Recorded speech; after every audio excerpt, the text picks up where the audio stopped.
Cast. Saúde, medicina e informação.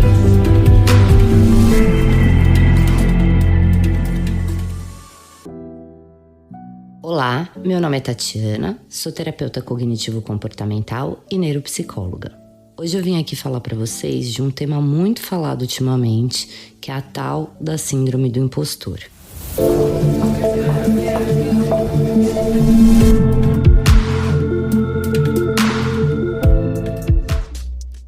Hoje em dia muito se fala em síndrome do impostor.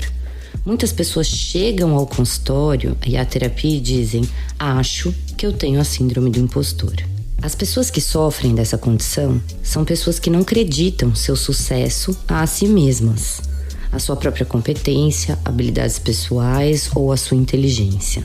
Elas geralmente acreditam que seu sucesso, suas conquistas, são relacionados a algo que elas não têm controle ou acesso, como, por exemplo, um contato com alguma pessoa ou sorte e etc., gerando a consequência de que a qualquer momento podem ser descobertos como fracassados fingidos ou incompetentes sortudos e por aí vai. Se veem geralmente como uma farsa ou uma fraude e, portanto, não merecem as condições em que estão. Esses pensamentos geralmente despertam uma funcionalidade de esquiva ou fuga de situações, reuniões, conversas e etc., para que não o descubram como uma farsa ou, muitas vezes também, o funcionamento de se sobrecarregar de trabalho, acreditando: se eu fizer muito além do que eu posso ou do que é saudável, serei merecedor dessa posição. Muitas vezes esquecendo-se que para chegar naquela posição já fizeram e estão fazendo o suficiente.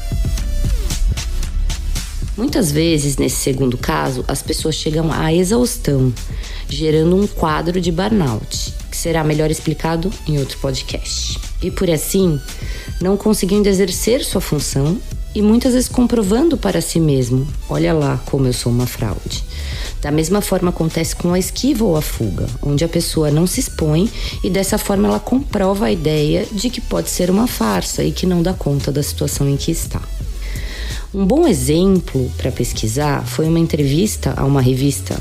A Emma Watson, do Harry Potter, declarou: parece que quanto melhor eu me saio, maior é o meu sentimento de inadequação, porque penso em algum momento alguém vai descobrir que eu sou uma fraude e eu não mereço nada do que eu conquistei.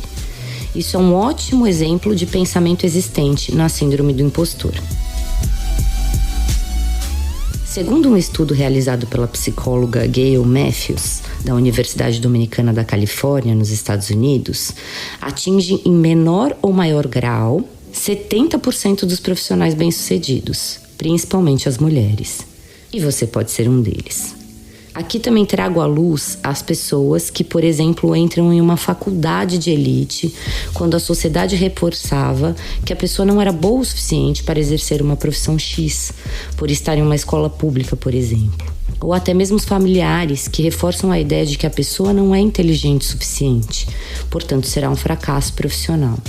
E essa pessoa, quando ela se torna bem-sucedida, ela tende a ter dificuldade de aceitar que o mérito recebido veio diante de seus esforços.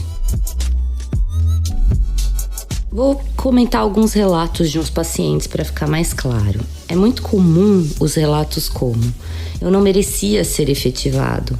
Talvez as pessoas não tenham percebido isso. Se eu não fizer tal coisa, as pessoas vão perceber que eu não deveria ter chegado até aqui. Eu sou uma farsa.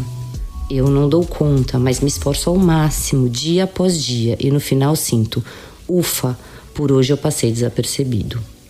Muitos relatos com conteúdo de não credibilidade de seus esforços e medo de ser percebido como não pertencente àquela função que lhe foi atribuída.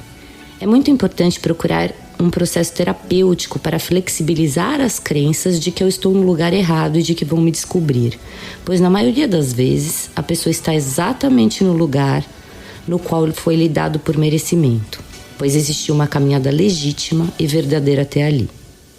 Costumo dizer para as pessoas que o lugar que lhe foi dado, seja profissionalmente ou pessoalmente, foi percebido pelas outras pessoas, investigado, estudado, principalmente quando se trata de uma função dentro da empresa, um cargo alto, etc. As empresas sabem o que estão fazendo e as pessoas não são tão enganáveis assim.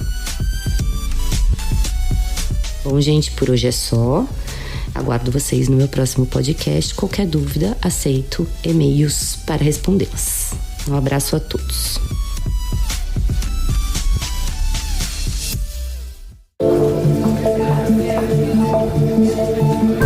Você ouviu Doctor's Cast, o primeiro portal de saúde e medicina em podcast.